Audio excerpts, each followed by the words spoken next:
Cartoons, animes and games இது எல்லாத்துலேயும் காமனாக இருக்கிறது ஃபேண்டசி ஸ்டோரி.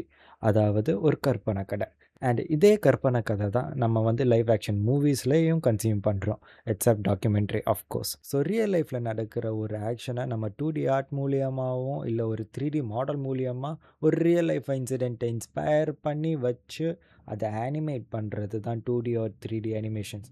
அதாவது ட்ராயிங்கில் பண்ணால் அது வந்து 2D அனிமேஷன், 3D மாடல் வச்சு பண்ணால் அது வந்து 3D அனிமேஷன். எந்த ஒரு ஃபேண்டசி ஸ்டோரியும் அதை எப்படி கன்சியூமருக்கு கொடுக்கணுங்கிறது ஒரு ரைட்டர், ஒரு டைரக்டரோட பர்சனல் சாய்ஸ். அது வந்து எப்படியா வேணா இருக்கலாம். சிஜி, விஎஃப்எக்ஸ் இல்லைனா ஒரு ரியலிசம் இமோஷனை பிரேக் பண்ணக்கூடாதுக்காக நிறைய பேர் இந்த அனிமே, கார்ட்டூன்ஸ் அண்ட் கேம்ஸ் மூலியமாக ஒரு ஸ்டோரியை சொல்ல ட்ரை பண்ணுவாங்க.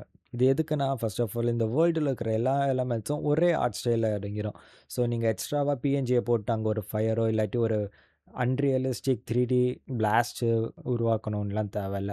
எல்லாமே ஒரே ஆர்ட் ஸ்டைலில் ஒரே யூனிவர்ஸில் நடக்கிற மாதிரி இருக்கும். உங்களோட ஆடியன்ஸ்க்கு இமோஷன் பிரேக் ஆகாது. அண்ட் சில டைம்ஸ் உங்களுக்கு வந்து அந்த ஆர்ட் ஸ்டைலில் அந்த வேர்ல்டில் நடக்கும்போது நீங்கள் என்ன தான் எக்ஸாஜுரேட் பண்ணாலும் உங்களுக்கு அந்த இமோஷன் பிரேக் ஆகாது.